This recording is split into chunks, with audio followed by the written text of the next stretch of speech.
I offer my most loving pranams at Bhagwan's lotus feet.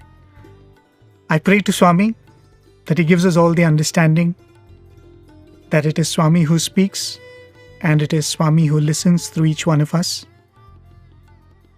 Elders, sisters and brothers, Sai Ram to all of you. It gives me great pleasure to join you all today in trying to prepare and deliver this online talk to all of you. It has helped me connect to the Swami within, and I am grateful to the organizers for giving me this opportunity. We're talking about how do we connect to Swami, how do we plug into the source? An eternally relevant question, isn't it? In fact, even as I was thinking about the topic, it just occurred to me that when we were graduating, when we were completing our masters, we prayed to Swami for an audience.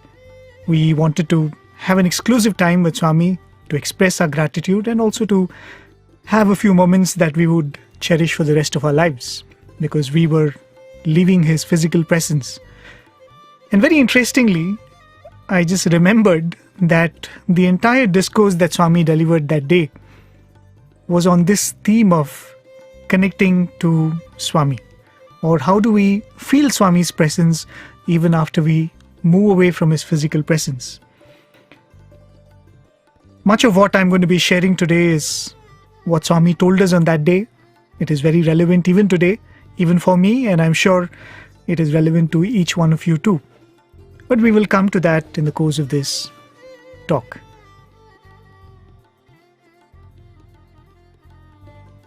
I'm sure most of you would be aware of this classic story from the Srimad Bhagavatam, probably one of the most popular ones, the story of Gajendra Moksham. You had this elephant king who is caught by a crocodile when he goes to drink water in a pond. And then he calls out to the Lord, and the Lord comes running. I'm cutting short the whole story and just giving you the gist with the belief that most of you are familiar with the story. But the description of how the Lord responds to this call is very interesting and very beautifully captured by various poets and writers of the Bhagavatam. They say how Lord Vishnu gets up from his seat. He's playing a game of chess with Mother Lakshmi.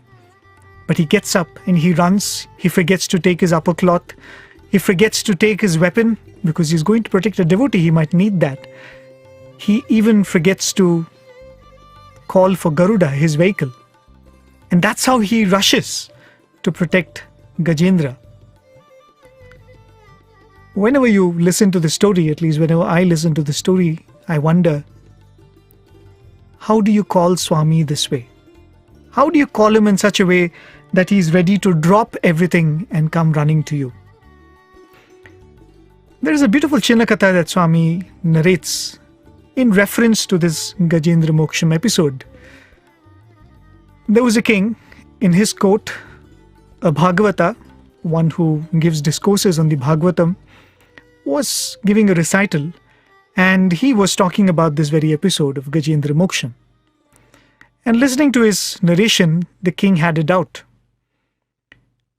The king very humbly stopped the Bhagavata and asked him, I have a doubt, will you be kind enough to answer this, clear this doubt for me? And the king asked, this elephant called out and Lord Vishnu came running. It is said that the Lord resides in Vaikuntha or heaven. So my question is, what is the distance between earth and Vaikuntha? The Bhagavata was a bit tensed. He was taken aback by this question from the king. So he started flipping through his books, hoping that there would be some number, some reference which he could put in front of the king. But unfortunately, there was no way he could tell the king the exact distance between earth and Vaikuntha. The king turned to the other scholars in the court. Everyone put their head down. He turned to the wise ministers that were in his court, and nobody came forward to answer the king. The king was very disappointed. He said, "This is such a simple question. I thought one of you would be able to help me with an answer."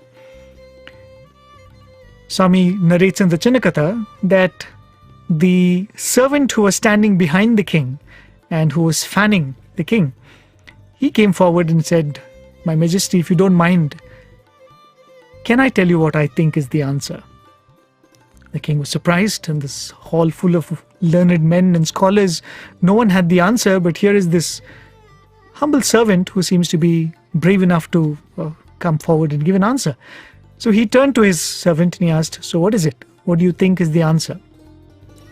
Then the servant said, "Your Majesty, the elephant king called and Lord Vishnu came running. So it only means that the distance Vaikuntha is from heaven is just as far as an elephant's call can reach." A simple answer, but Swami would say in that lies the greatest truth. God is always just a call away. He is only as far as your call can reach. So then comes the question, should I shout? Should I scream? Should I sing on the top of my voice? Or should I use some device to call him? Should I use a loudspeaker? How loudly should I call him? I'm reminded of a very beautiful episode which was narrated to me by my teachers in college, must be. This happened in the Purnachandra auditorium. There was this music program which was in progress. Swami was seated in front in the D and he was watching this program, and many of you may be familiar with his name. The program was being done by P. Sushila and another great legendary singer, S. Janaki. And the piece that was being performed was by S. Janaki. Janaki Ma had one very interesting talent. Apart from being one of the sweetest singers you would ever hear, she also had this ability to mimic different voices. So she could sing like a small child, she could sing like an elderly lady, she could sing like a man, she could, of course, sing with her natural voice too. So she could sing in all these different tones. So she was presenting a song which was actually a story of a great devotee of Lord Venkateshwara. And this lady was old by that time that this event happens. She had this practice of making this pilgrimage to Tirupati every year, and every year she would walk up that Tirumala or the mountain, and that used to be her sadhana. She would walk up that mountain and have darshan of the Lord. With years, with advanced age, she couldn't do that trek anymore. People advised her against it, but she said, "No, this is a promise that I make to my Lord, that I will come every year to see him." So she says, "I must go." So she takes this treacherous trek up the mountain, and midway she finds that she's not able to take a step forward. She's absolutely exhausted, and she's sitting by the wayside, unable to take even a step forward. And in that state she starts crying and she says, "Oh Lord Venkateshwara, I thought I'll come and see you, but here I am too old to make this journey." So this entire episode was being presented in the form of a song. So Janaki Amma would sing like an old lady. She would sing like the way the other pilgrims would come and try to help her, and all of this in song. The story goes that Lord Venkateshwara looks at this plight of this devotee, and he comes in the form of a little boy. And he comes to this lady and says, "Grandma, what are you trying to do? Where are you trying to go?" And then she says, "I want to go and have darshan of Venkateshwara." And the little boy says, "But you're too old for that." And the little boy tries to dissuade her by saying that, "Don't you know he's everywhere and you don't have to go anywhere to have his darshan?" And she says, "I know all that, but I would like to go and have darshan of Lord Venkateshwara, my Ishta Devata, my deity." So this little boy then helps this old lady to make that rest of the journey, and she eventually goes and has the darshan. I don't know the exact story. She eventually realizes that It's the same Lord whom she was worshipping and adoring and wanting to have the darshan of, who had come in the form of that little boy. In the crowd, deep in the crowd, you all have been to the Purnachandra Auditorium, or at least have had a glimpse of it. So right in the middle of the hall was seated this devotee of Swami, who was listening to these renderings, was watching this whole presentation, and in a devotional fervor, she closed her eyes and she said, "Swami, that lady called and you came. That elderly devotee called for you and you instantly came in the form of that little boy." And closing her eyes with tears brimming, she said, "Swami, I am calling you now. Will you come?" And all this she was speaking to herself. With closed eyes, with her mind's voice, she was saying, "Swami, I am calling you now. Will you come? I am calling you now. Will you come?" In the next few seconds, she found that there was a commotion around, and she looked around. Everybody was attentive and moving around, and she opened her eyes to realize that Swami had got up from his chair and Swami was walking around. And for those of you who've been in a situation like that, you know how wonderful it is, when suddenly Swami decides to give another round of darshan. Everyone's excited. Will Swami come this side? Will I be able to give my letter to Swami? So the restlessness around the hall, she was completely absorbed in what was happening there. And even as she was seeing, Swami parted the crowd and walked straight to where she was seated.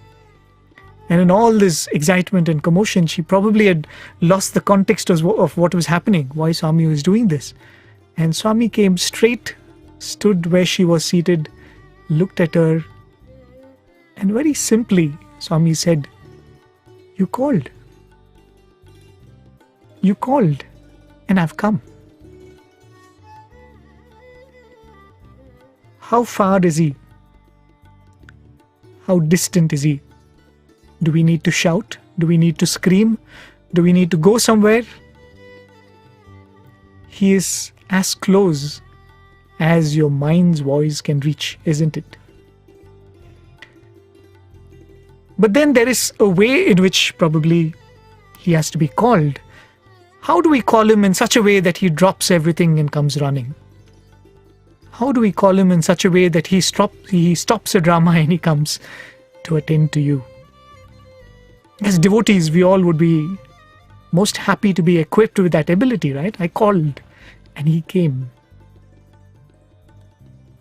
What is it that we're missing out? Or what is it that we're still in the process of learning? I wouldn't say we have failed, but we are still picking the art.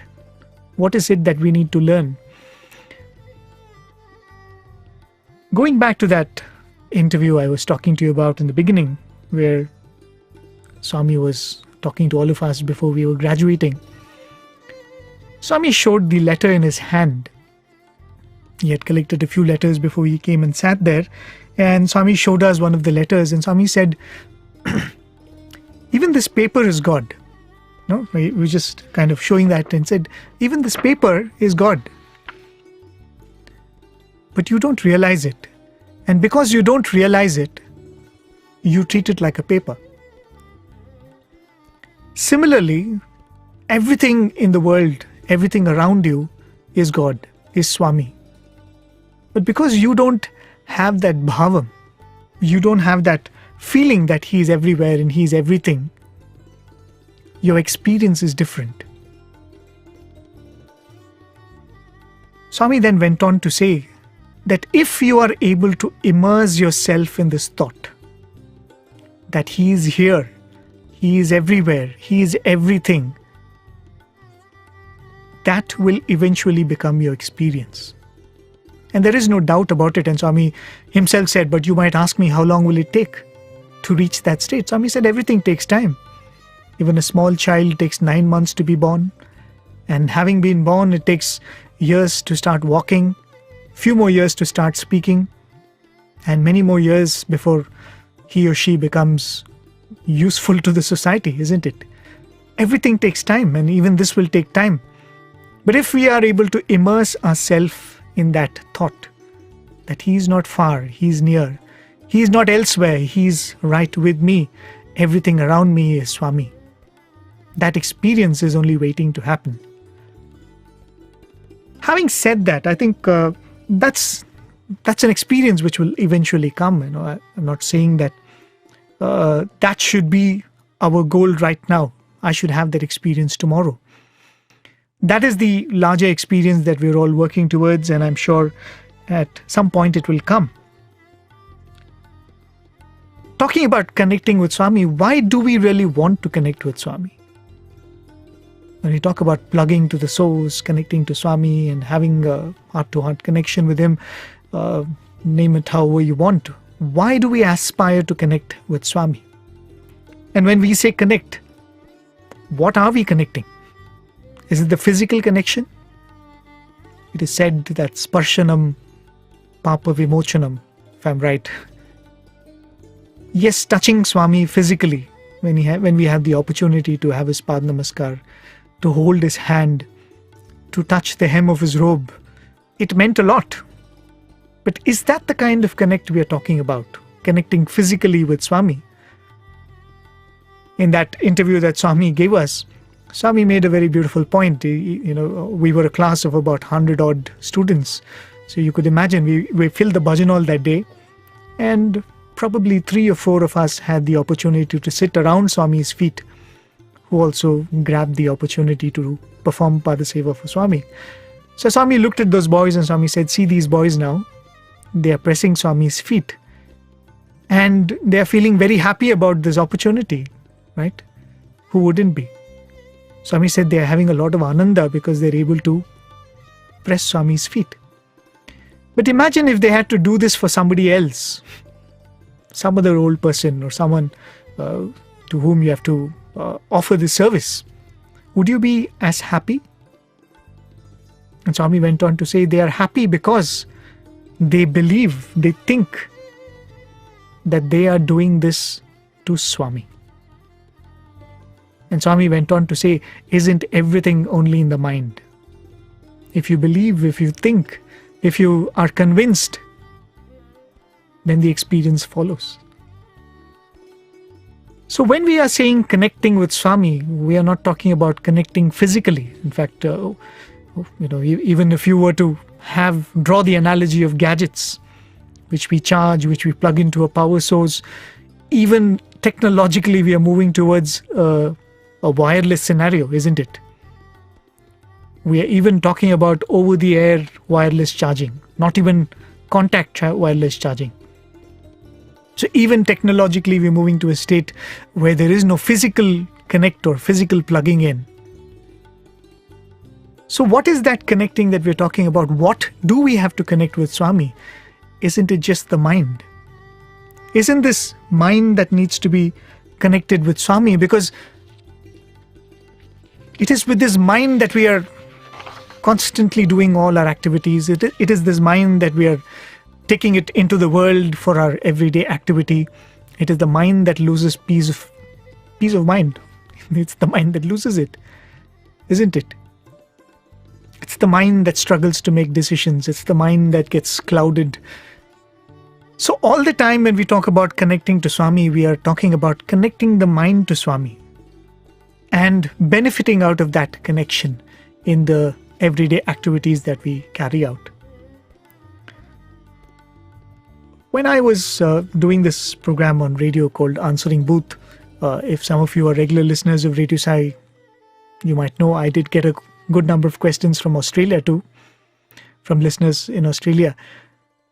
So when I was doing this program, I got a very interesting question. I'm not too sure of the age of the boy, maybe 10-year-old or 11-year-old Balvika's child, who asked me this very beautiful and pertinent question.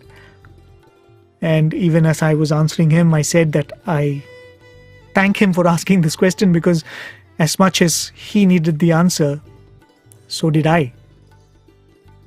And the question that he asked was very simple. When I was telling you, Swami said you should immerse your mind in Swami. You should immerse your mind in thoughts of Swami. This boy asked me this question. My teacher tells me that I should give my mind to Swami. How do I give my mind to Swami? What should I do to give my mind to Swami? When we talk about connecting our mind to Swami, when we talk about charging our mind with Swami, how do you give your mind to Swami? So the next few points that I'm going to make are the points that I made as an answer or in reply to that question, this beautiful question that this young boy had asked me. Swami would often say the mind is a bundle of thoughts, right? That's probably the most accurate description of the mind that you can come up with. It is a bundle of thoughts. So if you were to ask this question of how do I give this mind to Swami, the simplest answer that you can come up with is as many thoughts in a day are of Swami, that much you've given your mind to Swami, isn't it? As many times I'm able to think of Swami during the day, that much I have given my mind to Swami. When we were children, when we were growing up in an Indian city, I would often see my parents and elders do this, that when we are traveling by bus or when you're traveling by car, whenever there would be a temple, and being secular, it doesn't matter whether it's a temple or a mosque or a church, any place of worship, whenever you cross that, we had this habit, or I would see them do this, either just a silent namaskar or something like that. I don't know what that even means. So I would observe my elders do that, and as a child I wanted to do it myself too, but I also wanted to resolve in my mind, why do we do that? And if you've been to any of the South Indian cities like Bangalore, Hyderabad, Chennai, you'll know that every corner would have a temple. If not a proper temple, there would be an enclosure in the wall and there will be a Ganesha idol there, or there would be a lingam there, right? So when you drive from one place to the other, you're constantly looking at these temples and you're offering your pranams. And the thought that it came to me, and because of which I think I also embraced that habit, is it's as simple as this. As many times as you're able to think of God in a day, it is good. As many thoughts in your mind can be replaced by thoughts of God, that much you benefit. Because as Swami would say, the mind is a monkey mind. It's in this thought at this moment, and next moment it's in some other thought. But the mind also has a limitation which you can make good use of, and that limitation is it can think only one thought at one moment. So if this one moment I'm able to think of Swami, there is no way I can go back to this moment and replace that thought of Swami. That moment has been fulfilled by me thinking of Swami. I have perfected that one moment because at that one moment my thoughts were on Swami. So one of the first things that we can do is as many times in a day can we think of Swami. And one of the best techniques for that is make thinking of Swami a habit. Attach this idea of recalling Swami with every activity that you do. As Swami would say, when you wake up, you pray. I was going through a discourse yesterday where Swami said, when you're having bath, chant the Gayatri mantra. It is like doing Abhishekam. Just before you eat your food, you say Brahmarpanam. You finish your food, thank Swami for the food. Before you go to sleep, pray to Swami. And every temple and every gopuram that you see, take it as a moment to remember Swami. So you make remembering Swami or connecting with Swami as a habit by constantly attaching it to different activities that you do. And that's one of the things that Swami taught us in the hostel, right? You wake up and there's a prayer. You go to the dining hall, there's a prayer. We have you have a match in the ground. We start with a prayer. We have a meeting. We start with a prayer. Then before we go to bed, we have a night prayer.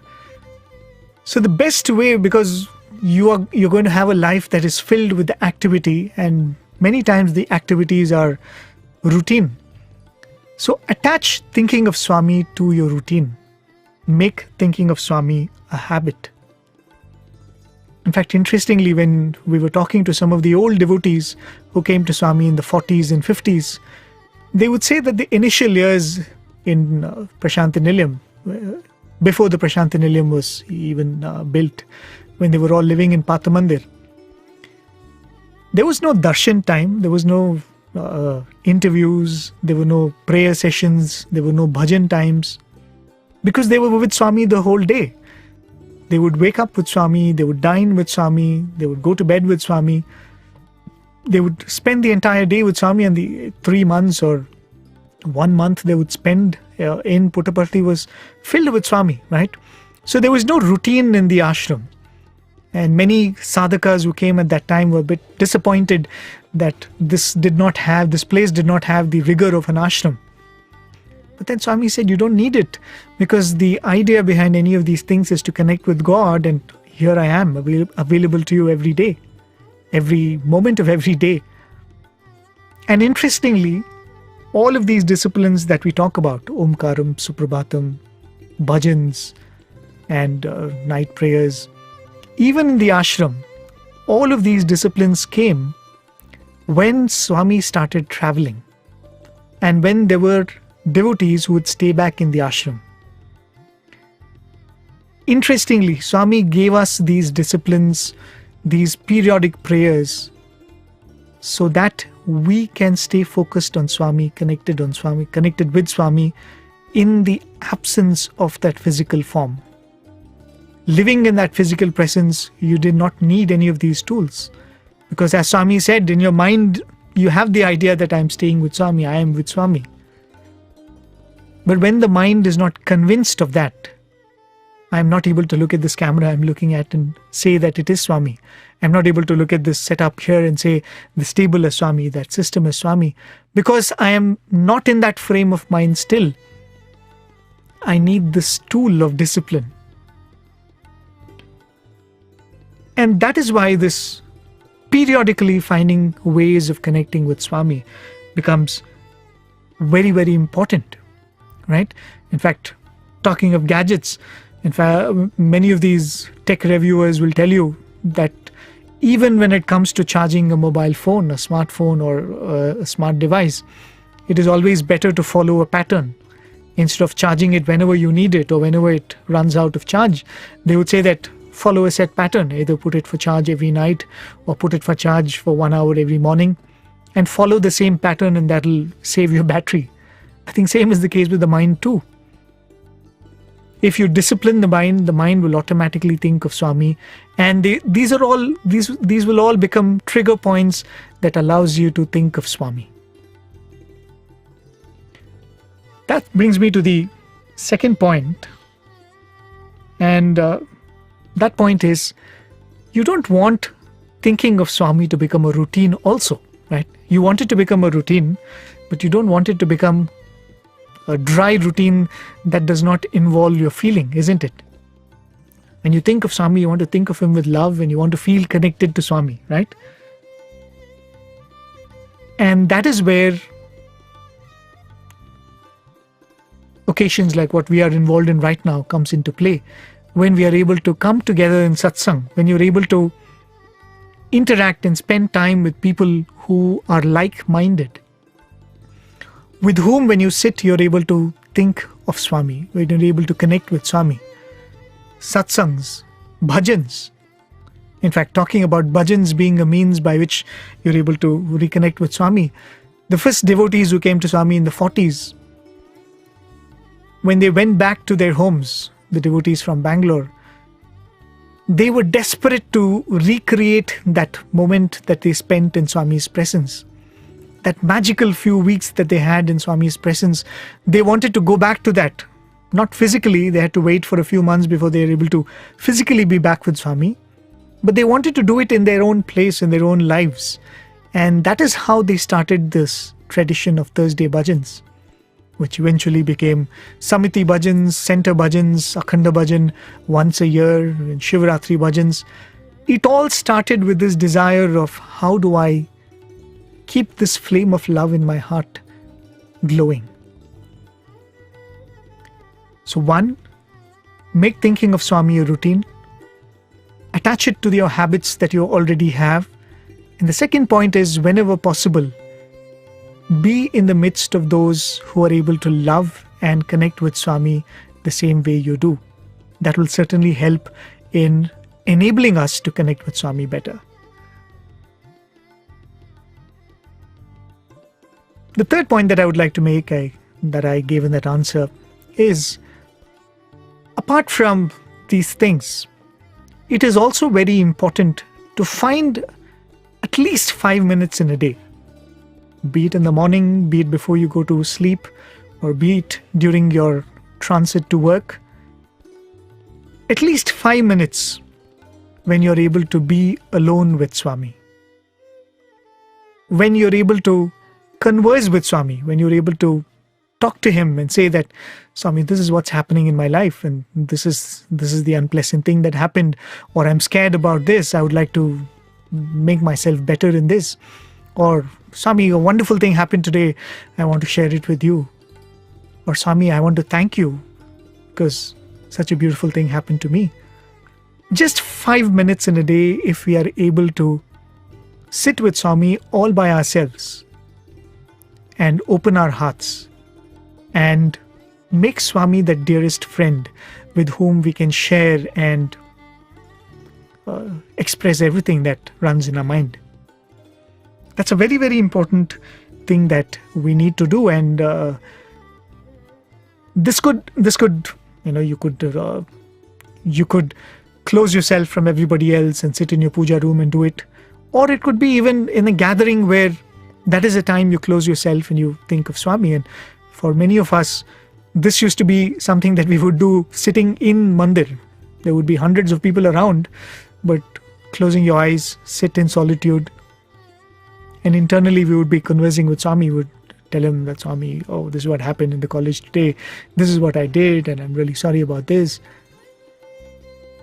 There was this interview which Swami had given to some students, and many times when Swami gives this opportunity, Swami would say, if you have any questions, you can ask me.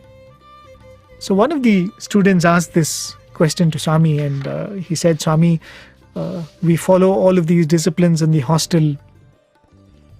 The toughest discipline is waking up early in the morning, Suprabhatam at 5 o'clock. And if you're not accustomed to that habit, to wake up early in the morning and sit in a dim lit hall in the cold winter of Vrindavan, it is very, very difficult to stay awake and think of Swami and chant Suprabhatam. And I know how difficult that is, having experienced that. So this student was saying, Swami, it's very difficult this morning Suprabhatam. Why is it important to do this morning Suprabhatam? Swami gave an answer which was, should I say it was humorous, it was bang on, should I say it was playful? Swami looked at this boy and asked him, he said, when you wake up in the morning, do you have the habit of clearing your bowels? Do you answer nature's call every morning? This boy must have been a bit embarrassed, and he said, yes, Swami, and that's part of the morning routine. And then Swami went on to say, when you clear your stomach in the morning, the rest of the day you feel light and your day goes well, isn't it? Just like how your body needs that cleansing, that purging, in the same way, the mind too needs that cleansing before it starts the day's work. What an analogy to give, but as I said, it is spot on, isn't it? Swami does not mind equating praying to Swami to clearing your stomach, as long as it gives you the right input, isn't it? But what a very important and beautiful point that Swami is giving, that 5 minutes that we are able to give Swami. It would be, of course, best if it is in the early morning hours. If you're able to give that 5 minutes to Swami, the impact it would have on the 24 hours of the day is something that can be experienced by each one of us. And some of you who are already practicing it can vouch for it. Just that 5 minutes of opening ourselves to Swami. And when we say opening ourselves to Swami, that brings me to the next point, the fourth point, and that is What do you open to Swami? Are you going to sit there and just tell him all the right things that you did, all the good things that you did? Or are you only going to pray and praise him? Most importantly, I think we should open up our weaknesses to Swami. We should be able to look at Swami and say, Swami, these are the mistakes I did yesterday. Or these are my failings. I keep failing this in these situations every day and every time it happens. If we are able to open up and say, Swami, these are my flaws, I can tell you one thing for sure. The amount of lightness that it brings to your mind is incredible. If you're able to tell Swami, Swami, these are my flaws, and I, place it in front of you, it will first of all lighten your mind so much. And when you do that to Swami, you are allowing Swami to really step into your heart, step into your mind, and tidy it up for you. Till then, we are completely closed, and we kind of just turn to Swami to praise him and to just get some gifts from him or get some grace from him. It is when we are able to open our heart to him and say, Swami, these are my fears, these are my failings, these are my desires, these are my ambitions. This is what I would like to achieve. You are letting Swami into your heart. And that is why that becomes a very important practice. Swami would often say, Nenu chakali vadu, Swami would say in Telugu, I am your dhobi, I am your washerman, and your mind is the linen I have come to wash. How absurd it would be if I were to say today, oh, I have to give my dirty clothes to the dhobi, let me wash it first and then give it to the dhobi. If we wait till we are pure in our mind and hearts to turn to Swami and open up to Swami and connect with Swami, it is meaningless. We are opening up to Swami and trying to connect to Swami so that our minds are purified, so that the washerman can wash our dirty linen, isn't it? So the fourth point is, when you're having this conversation with Swami, 5 minutes, 10 minutes, 15 minutes, open up your heart, your failings, your worries, your shortcomings. Make him a partner in your journey to correct all these things. The fifth point that I would like to make is, we talked about the mind as a tool for thinking, right? The more we think of Swami, the more we have given our mind to Swami. Another very important point or tool or function that we use the mind for is to constantly make choices in life, isn't it? We are all the time making important choices, critical choices, life-changing choices, simple choices. What do I wear today? What do I eat today? Where do I go today? What do I do today? If we are able to connect these choices to Swami in some way, you dress in a certain way and say, I think Swami likes it this way. Your dietary choices are made in such a way, I think Swami would like it this way. If there is a situation, just to pause and think, what would Swami expect me to do? You're faced with a choice. You're faced with a situation where you're supposed to speak up. You're faced with a situation where you're supposed to deal with a problem. Just to pause before a choice and ask this question, what would Swami want me to do?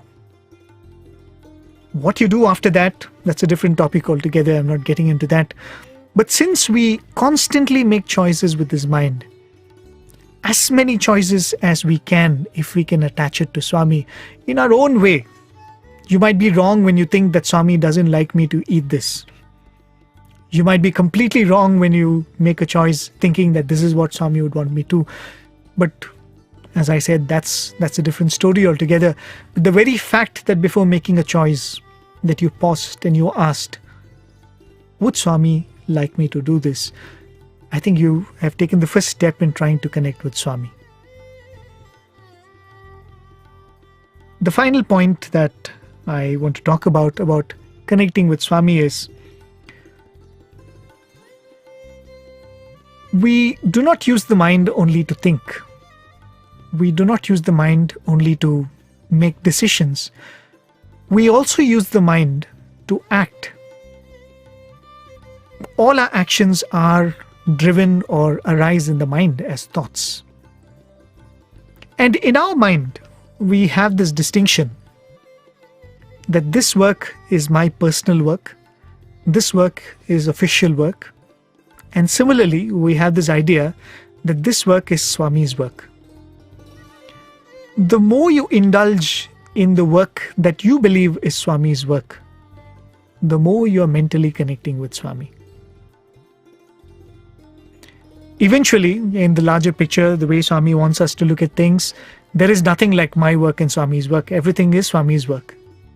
But in our mind, there is that distinction at this point in time. So use that distinction. The more you set aside time for that work, which is Swami's work, which you think is Swami's work, which we might probably categorize as organization activity or service activity or seva or whatever it is. This is Swami's work and I have to give my time and energy for it. You are giving your mind, you're applying your mind, and that is also a beautiful way to connect with Swami. Sometime last year, I think a couple of years back, we did this beautiful series with a devotee, a singer from Sundaram Bhajan group, Mrs. Girija Bai. And you'll be able to find those conversations on our YouTube channel. She was talking about this bhajan that she had composed, and I'm sure most of you will be familiar with this bhajan. The bhajan is Sai, Sai Smaran Karo, Guru Charan Kamal Dhyan Karo, Keshava Madhava Bhajan Karo. So this bhajan was composed by this lady, this devotee from Sundaram Bhajan group. So the first time she sang it, she had sung it, I think, in the Gindi temple, the famous Shirdi Baba temple, which has its history way back in the 40s. Swami has visited that place many times. So she was in a bhajan session in the Gindi temple and she sang this particular bhajan which she had composed. Initially, she had composed it in such a way that the last line would go, Sadguru Sai Smaran Karo. And that's how she had rendered it on that day too. That night Swami comes in a dream and Swami tells her, hey, that bhajan that you sang, the last line lo, Seva Karo Ani Pettu. Swami said in the last line, don't end with Smarana Karo. Swami said, Seva Karo. Make it Sadguru Sai Seva Karo. And this is how Swami modified that song. And when I was just listening to that episode, it just struck me that whatever I've been trying to convey to you in the past half an hour, 45 minutes or so, was precisely what Swami had conveyed in that single bhajan by just making that small tweak in the last line. Think of it. The first line is Smarana Karo. Sai, Sai, Smarana Karo. That is what I was telling you about different ways by which you can have as many thoughts of Swami as possible. As you go through your day, as Swami would say, Anusmarana, Namasmarana. If you're sitting, waiting in the, waiting for a doctor's appointment, you can think of him. If you're standing in a line waiting for your coffee, you can think of him. If you're commuting, you can think of him. As many times as possible, think of him by Namasmarana or by reciting something or chanting something. Smarana Karo is the first line. The first way by which you can think of, which you can connect with Swami is by thinking of Swami in these various ways. The next line is Dhyana Karo. Guru Charan Kamal Dhyana Karo. Dhyana is something that you do in solitude. Dhyana is something that you don't do in a congregation. You do it alone, isn't it? That covers what I was telling you about conversing with Swami, about having an exclusive time with Swami that could be just 5 minutes or 10 minutes in a day. A day where you're not disturbed by anybody else or anything else. You're completely given it one-pointedly to Swami. The next way to connect with Swami is Dhyana Karo. The third line of that bhajan is Keshava Madhava Bhajan Karo. The word bhajan, of course we use it for singing, devotional singing, but the word bhajati actually means to love, to adore. So bhajan means singing in adoration, in love. So bhajan karo, you can actually make it a little, you can expand the context of that and say, to do everything that will enable you to love him more. Speak about him. Listen to somebody speaking about him. Come together and sing his praises. Sing, immerse yourself in music that will make you fall in love with him.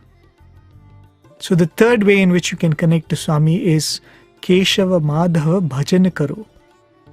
And the only thing that was missing, which Swami corrected in that bhajan, was there was no mention of doing Swami's work. And Swami said, Sadguru Sai Seva Karo. The other way of connecting to Swami is do that activity which you think, which your mind believes is Swami's work. Till a point where that distinction goes away. But right now we believe that going to the Samiti and putting up the garland on Swami's photo is Swami's work. Right now we believe going and giving blood in a blood camp, donation camp, is Swami's work. We believe going and serving food to the homeless is Swami's work. Do that, it's all right. Any work that your mind thinks is Swami's work, if you do, your mind is connecting with Swami. How beautifully Swami has captured the whole thing in a manner which I am trying to convey in so many minutes. So those are the 6 or 7 points, I think 6 points I have covered, ways by which you can connect with Swami, and I am sure that whatever I've said, there is absolutely nothing new in it, because there is nothing new. The means of connecting to Swami are eternal. The only thing that is left is practice, right? But before I conclude, I probably will just take a couple of minutes more. All of what we spoke of till now is about connecting with Swami, plugging into Swami, recharging our mind, rejuvenating our mind, so that we can go into the world and perform our activities in the world, so that I can make better decisions, so that my mind is clear and unclouded. I can speak the way I'm supposed to, not get carried away by the moment. All of this is meant so that I can go out and do well in my profession, in my family life, in my college life, in my school life. But this is only one stage of a spiritual aspirant's journey. As devotees, slowly and surely we should move to the second stage, where connecting to Swami is not the means and the world and performing well in it is not the ends, but connecting to Swami is the ends. Connecting and being connected with Swami, as Swami said, to be immersed in that idea that Swami is with me, is the end. And everything in the world is only a means. Sorrow for me should become a means to connect with Swami. Happiness for me should become a means to connect with Swami. My daily routine should become a means to connect to Swami. Whatever work I do, I could be a lawyer, I could be a doctor, I could be a homemaker. All of these activities are nothing but a means for me to connect with Swami. That is the next stage we all must graduate to, where we are not trying to connect with Swami to perform well in the world, but we are trying to use every tool in the world so that we are able to connect better with Swami. There was this student who was graduating, I think he'd graduated, and Swami had given him an opportunity to become a lecturer in Swami's college. So Swami had called him for an interview along with the 3 others who were joining the college. At that point, again, Swami opened up for any questions, and this boy asked Swami this question. He said, Swami, how do I sanctify my life? You have given me this opportunity to do Swami's work, to be in Prasanthi Nilayam, to stay connected with Swami, unlike the many other students who had to leave. How do I sanctify my life? And this boy says, Swami paused for a moment. Swami looked at him and Swami said, you do not have the bhakti of Hanuman to please me. You do not have the commitment of Radha to love me. And then Swami went on giving a few examples like this, saying that you do not possess all of these great virtues of these great devotees. Then Swami said, you don't need to do any of that. Don't worry about all of that. Get up in the morning, pray to Swami before you go for work, prepare diligently, sincerely for your class, deliver your lectures, take good care of your children who are good care of the students who are entrusted to you, clear their doubts, sincerely work whatever has been given to you. At the end of the day, Swami said, mentally, in your heart, offer it to Swami and say, Swami, I offer all my efforts to you. And Swami said, that is more than enough. That is all I seek from you. Every role that we play in this world, every duty that we perform is an opportunity for us to use to connect with Swami. To reach that ultimate state where Swami says that you don't think that Swami is here and not here. Swami is not responding, or Swami cannot be reached. Everything around you is a tool for us to reach that state where we are constantly connected with Swami. I would like to conclude by reading out a few lines. A prayer. We all would love to have a prayer that helps us connect with Swami. But here is a prayer that is written by none other than Swami himself. And interestingly, this is a prayer that Swami wrote to Professor Kasturi during Swami's birthday celebrations in the year 1962. And this prayer, the essence of it is the feelings of a devotee who is waiting to make that connection with Swami. And imagine Swami is writing this as a prayer to Professor Kasturi and saying, recite this prayer, who is Swami's neighbor in Prasanthi Nilayam, who probably is more close than anybody else physically to Swami. Even to him, this prayer was relevant. Even to you and me, this prayer is relevant. So I would like to conclude by reading these lines.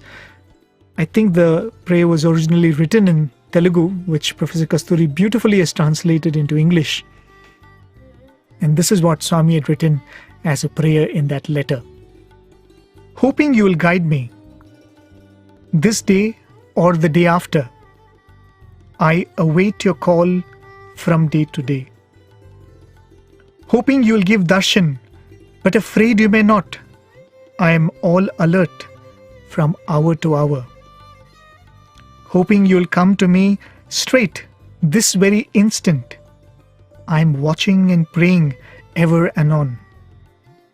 Hoping you'll smile at me at last, though not at first, I am longingly gazing with thirsty eyes. I shall stand and stay in deep distress until my day of bliss does dawn. I am yours, your own, though exiled afar. Dear Father mine, do heal your child. I take this opportunity to express my deep sense of gratitude to Swami, who knows that more than anybody else, people like me need this opportunity to be able to connect to Swami again and again.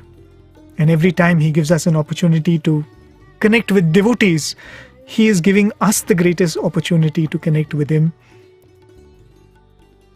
I can't thank him enough, and I can't express my gratitude enough for that. I take this opportunity to express my gratitude to each one of you for your beautiful company this evening. And I most humbly offer this at Swami's lotus feet. Thank you. Take care. Keep safe. Jai Sai Ram.